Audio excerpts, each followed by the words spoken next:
Heureuse de vous retrouver dans cette édition du journal pour vous informer. La relocalisation des ex-rebelles des FDLR, on en parle dans ce journal. Après leur démobilisation volontaire, la première vague de ces ex-rebelles devrait être transférée le mardi 12 août à Kisangani dans la province orientale.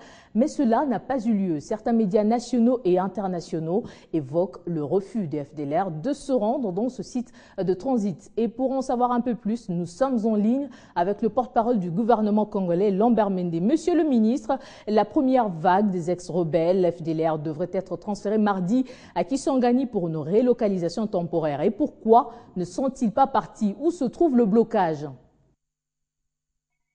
Il y a eu un dysfonctionnement que l'armée essaye de surmonter. C'est des choses tout à fait pratiques. Mais il n'y a pas d'alternative pour les FDLR. Soumettre aux procédures qui vont permettre à qu'ils quittent le territoire de la RDC dans la fourchette de 6 mois. Je pense qu'ils comprennent cela et dans leur intérêt, il n'est pas favorable à eux de pouvoir faire traîner les choses pour des points de détail comme ceux qu'ils ont évoqués au moment où ils devaient quitter Kanyabayonga et Walungu. Certains médias nationaux et internationaux évoquent le refus des FDLR de se rendre.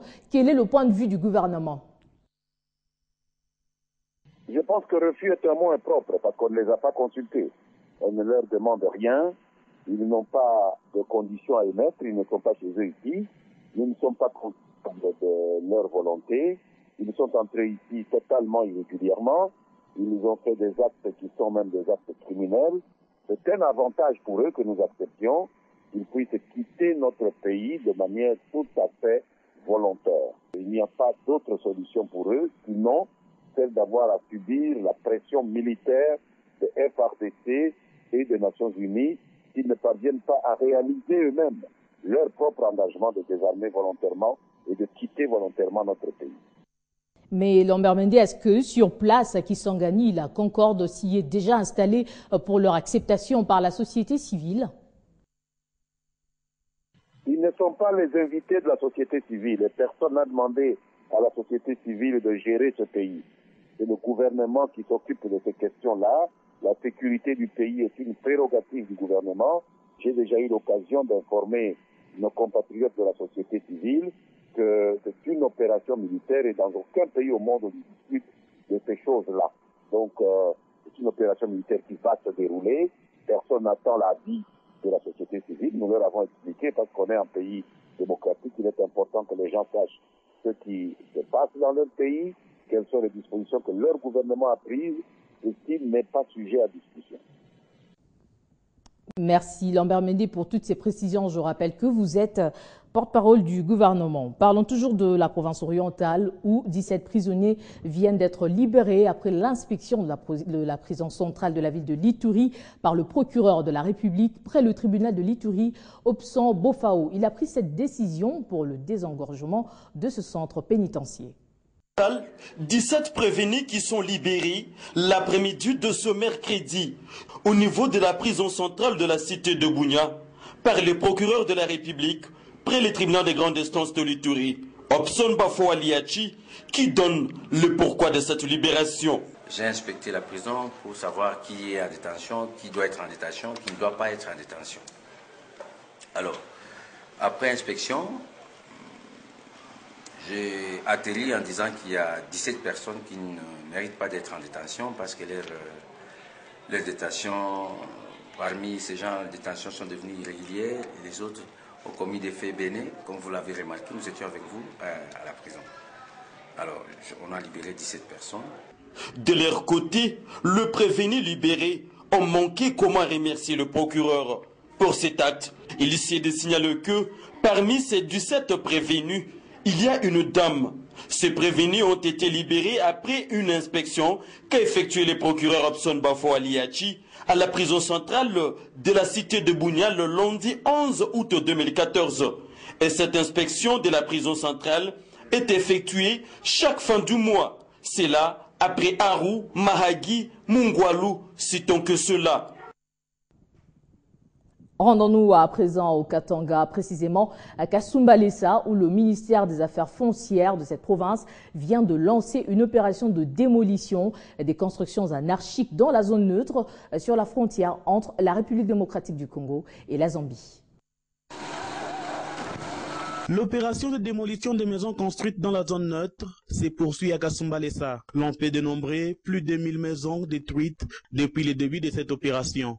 Dans la cellule sous-station, certains ne s'y attendaient même pas, mais ils étaient obligés de déguerpir dès que l'engin de la brigade foncière provinciale se présente devant leur maison.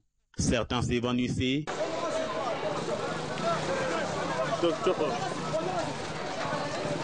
et d'autres se dépêchaient à enlever les tôles, portes et fenêtres.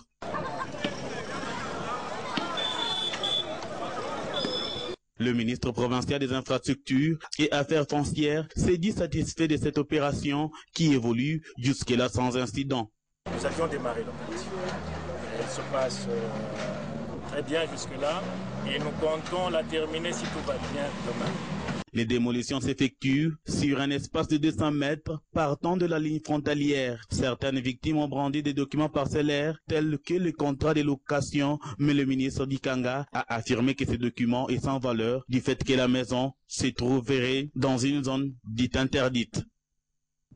Restons au Katanga, mais cette fois à Lubumbashi, où le Conseil provincial de la jeunesse a organisé une manifestation à l'intention de différents mouvements des jeunes dans le cadre de la Journée mondiale de la jeunesse célébrée le 12 août de chaque année. C'était en présence du ministre provincial de la jeunesse et des différents responsables œuvrant dans le secteur. Une conférence débat a sanctionné l'activité autour du sous-thème « Promouvoir l'emploi et l'entrepreneuriat des jeunes ». La jeunesse et la santé mentale, mardi 12 août, Journée internationale de la jeunesse. Dans la capitale cuprifère, le Conseil provincial de la jeunesse a organisé une grande manifestation au cercle Kilima de la GECAMI. C'était en présence du ministre provincial de l'Intérieur, faisant également l'intérim de son collègue de la jeunesse.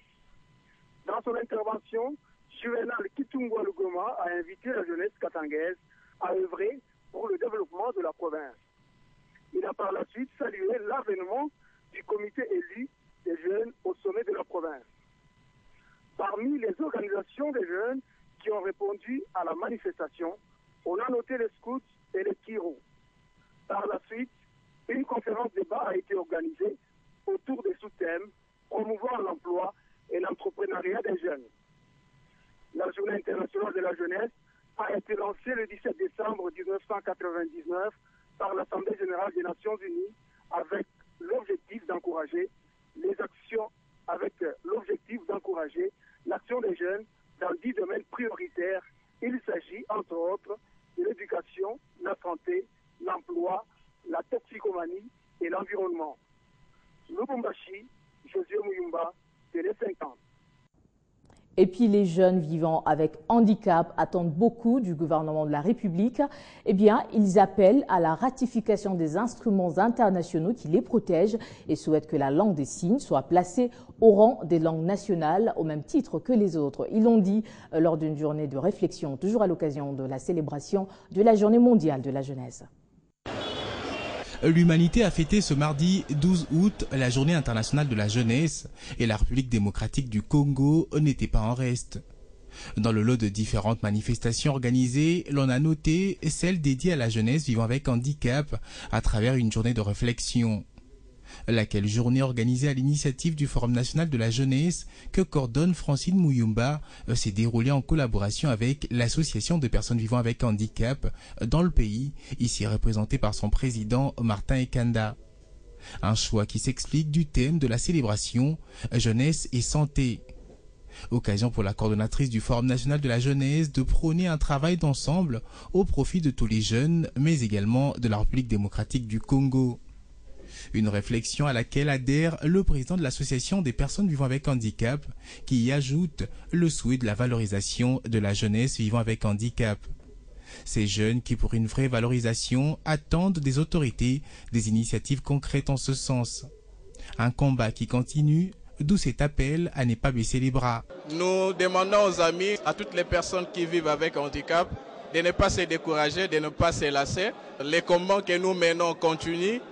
de tenir bon, mais de s'impliquer aussi personnellement, d'étudier, de travailler, de monter des projets personnels pour ne pas qu'on puisse subir tous les maux du monde. Voir la langue des signes être placée au rang des langues nationales, en plus des attentes quant à la ratification des instruments internationaux qui les protègent. Voilà en somme leurs souhaits qui devraient être pris en compte dans les prochaines rencontres du gouvernement de la République. Et de son côté, la Ligue des jeunes du PPRD a été conviée à prendre part à la 6e conférence des jeunes de la ZANU-PF, parti du président Robert Mugabe. Une activité qui a coïncidé avec les élections au sein de la Ligue des jeunes de ZANU-PF. La délégation de la RDC était conduite par le président fédéral du PPRD, Mohamba Frankenzo Mukendi, porteur d'un message de solidarité du secrétaire général du PPRD, Claude Biringanine. Nous disons, Victoria Incerta. La victoire est certaine, c'est le credo de tout mouvement politique à la conquête du pouvoir ou pour le conserver, rappelé par Franck Kenzo, président fédéral du Parti du Peuple pour la Reconstruction et la Démocratie, au cours de cette 6e conférence des jeunes de la ZANU-PF tenue à Harare au Zimbabwe. Deux partis politiques donc qui ont quasiment la même posture dans leurs pays respectifs et dont la collaboration date de très longtemps. C'est à Harare, au Zimbabwe donc, en 2012, à travers la Ligue des jeunes de la ZANU-PF, qu'avait commencé une longue procédure devant aboutir à l'adhésion de la Ligue des jeunes du PPRD, notre parti, au sein de la Fédération mondiale de la jeunesse démocratique. Première force politique en République démocratique du Congo, le PPRD semble bien déterminé pour maintenir cette position, veut formuler également pour ce parti du président Robert Mugabe. Nous tenons à vous dire que nous sommes venus vous témoigner notre solidarité et notre amitié au moment où vous sortez fraîchement de vos élections de la Ligue des jeunes. Nous vous exhortons à pouvoir garder le cap. Unis, nous vaincrons. Divisés, nous mourrons. Et donc survivre dans cette arène politique qui s'annonce très rude en République démocratique du Congo à l'approche des échéances électorales. Les personnes albinos sont des personnes à part entière, capables d'assumer des grandes responsabilités et ont droit à la scolarisation. Voilà le combat que mène la Fondation Famille Gertler qui a promis de financer les bourses de ces personnes de peau dépigmentée de la maternelle à l'université. Ce mercredi, la présélection des enfants albinos éligibles à cette offre a eu lieu en la salle paroissiale Fatima, ici à Kinshasa. Mi bale ba kena madele na tika na kaki ndenge mboyo gotiela biso loboko en tout cas to sepeli mingi qui était étonné, les autres commençaient peut-être à chercher à critiquer l'enfant, mais personnellement nous disons merci pour prendre en charge nos enfants. Émouvant témoignage de ces parents dont les enfants vivant avec albinisme bénéficieront aussi de ces bourses scolaires offertes par la Fondation Famille Gertler. Promesse faite lors de la campagne Blanc Ébène initiée par la photographe Patricia Willock à Kinshasa il y a quelques mois. C'est une promesse qui avait été faite lors du concert avec Salif Keïta par le président de la Fondation, que nous allions financer 20 bourses pour des jeunes albinos, de la maternelle jusqu'à l'université. Ils sont au nombre de 20 retenus à l'issue de cette présélection, tout émue et très ambitieuse.